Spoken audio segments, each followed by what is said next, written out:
તે તમે બધા આ બાળકો કહેશે તમને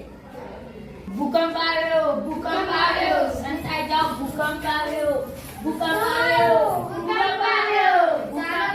ચાલો બાળકો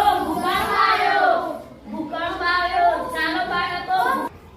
ભૂકંપ આવે ત્યારે આપણે સલામતીના કયા પગલાં લેવા જોઈએ તે આ કહેશે જ્યારે ભૂકંપ આવે ત્યારે વીજળીના થાંભલા નીચે ઊભા રહેવું ના જોઈએ ભૂકંપ ભયાનક હોય છે આપણે ભૂકંપથી બચવા માટે ખુલ્લા મેદાનમાં જતું રહેવું જોઈએ